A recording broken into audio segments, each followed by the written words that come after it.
Let's imagine that all cars in the world are powered by hydrogen. What are the technical possibilities to make this scenario come true? Would it be practical to power all cars with this type of fuel, and above all, would it be safe?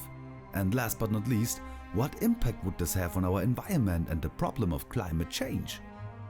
Let us find out together today and here on Let's Imagine. Please consider subscribing. It's free, it's easy, and you're signed up to see more imaginational craziness. First of all, we need to cover the question if a car could run on pure water. To give a short answer to this question, probably not. The amount of energy needed to produce hydrogen, which the cars would end up running on, is too high to produce inside the car. For example, to produce 1 kilogram of hydrogen by electrolysis, we currently need about 55 kilowatt-hours of electricity at an assumed efficiency rate of about 60% and about 9 liters of water. In this electrolysis process, water, which consists of hydrogen and oxygen, is split with the help of electricity. When a direct current is passed through the water, oxygen gathers at the positive anodes and hydrogen can be released at the negative cathodes. So the hydrogen has to be produced somewhere else, and in the best case using renewable energy. Production would therefore have to take place at a location where large amounts of renewable energy can be used. A place to make this happen could be Australia, where the conditions for solar and wind power generation are perfectly met. In 2020, $300 million was invested in the Aerosmith Hydrogen project, which aims to do just that, using renewable energy to produce green hydrogen. This model could keep production costs low and also produce 25 tons of hydrogen each day. But in general, there are several ways to produce hydrogen, like thermochemical processes, where hydrogen is released from fossil fuels or biomass by using heat and chemical reactions. The previously described electrolysis, which is probably the most popular method. Photolytic processes that exclusively rely on solar energy. And last but not least, biological processes where, for example, algae produces the hydrogen. If the hydrogen is then used to power a car, there are basically two ways to do this. On the one hand, the hydrogen can be burned in a combustion engine. The development of this propulsion method was pursued 15 years ago by manufacturers like BMW or Mazda. But the biggest problem was to place enough hydrogen in a tank inside the car to achieve a reasonable range.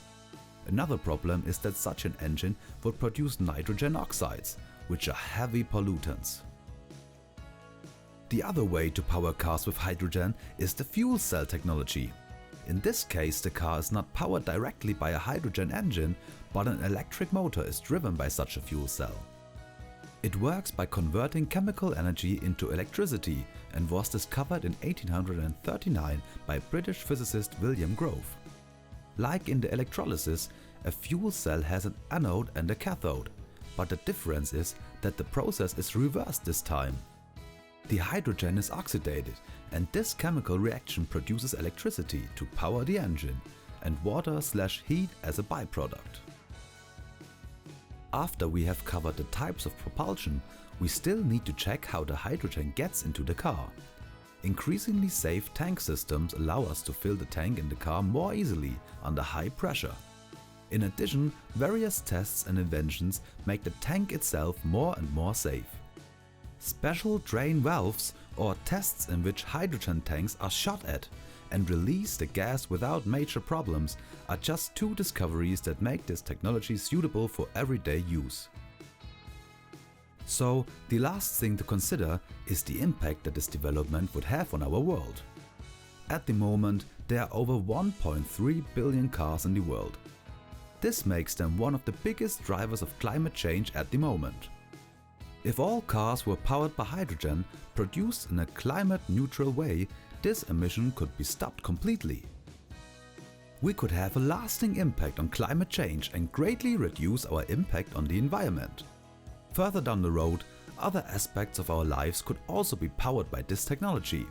For example, big planes or ships could be powered by hydrogen too, even though this would require much more development. We could also run our homes on hydrogen and make it the central fuel for all our needs. In the end, a world in which all cars run on hydrogen could be one of the major hypothetical scenarios that will change our lives in the near future.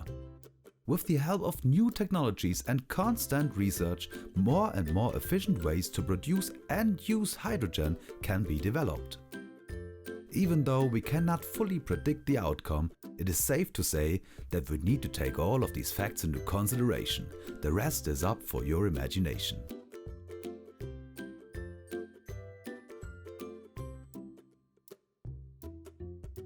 How would you imagine a world with hydrogen-powered cars? Let us know in the comments.